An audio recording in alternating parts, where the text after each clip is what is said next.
Hello good afternoon साथीहरू, स्वागत छ तपाईँहरूलाई मेरो च्यानलमा है। आज चाहिँ म यो चटनी मोमोसको चटनी बनाइसकेको छु। मैले चाहिँ मोमोको चटनी बनाइसकेको छु। त्यो त्यस्तो पिरो छ कि साथीहरू, यस्तो पिरो छ कि यो चटनीमा चाहिँ नि सोखा खोर्सानी मात्रै मैले कति आधा केजी चाहिँ पिसेर चाहिँ बनाएको चटनी हो, मोमोस चटनी।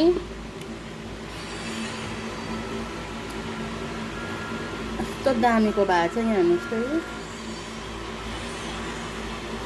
र साथीहरू तपाईँहरूलाई पनि थाहा नै छ होइन, मैले चाहिँ अब मोमोको मेरो सप छ भनेर है।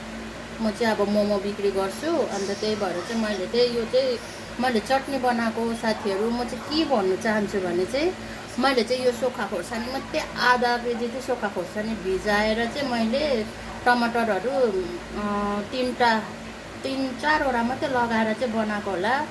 यो चाहिँ अब यस्तो डेन्जर पिरो छ कि यो चटनी, तर पनि यहाँको भैयाहरू भयो होइन, सानो त्यो बच्चाहरू भयो, सबजनालाई यो चटनी चाहिँ नि यतिको पिरो पनि एकदम तिखा हुँदैन भन्छ कि साथीहरू। अब यहाँ चाहिँ यस्तो डेन्जर पिरो खाँदो रहेछ कि म चाहिँ एकदम छक्कै परिसकेको छु। यहाँको मान्छेले चाहिँ पिरो खाएको देख्दा चाहिँ आम्मा यस्तो डेन्जर पिरो खान्छ। यो पनि अब एकदम पिरो हुँदैन अरे उनीहरूलाई। यो पनि अब खोर्सानीको मात्रै छ, मैले टमाटर सिर्फ 2-3 मात्रै एड गरेको छु। यहाँको भैयाहरूले र अरू बच्चाहरू भयो होइन, अब अरू मान्छेहरू पनि भयो भने कि साह्रो पिरो खाएको यस्तो गरममा फेरि आम्मा म त छक्कै परेँ साथीहरू। मोमोलाई भन्दा पनि बेसी म चाहिँ चटनीलाई ध्यान दिन्छु साथीहरू। चटनी चाहिँ म एकदम मेहनत गरेर चाहिँ बनाइरहेको छु। यस्तो पिरो छ साथीहरू।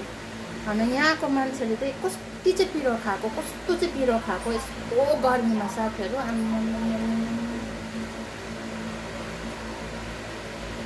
ल तपाईँहरू पनि कोलाई चाहिँ यस्तो पिरो चाहिँ मनपर्छ मलाई कमेन्ट गर्नु होला है। म चाहिँ आफै छक्कै परिसकेको छु यस्तो पिरो खाएको देखेर साथीहरू। यो चाहिँ मेरो मोमोको चटनी।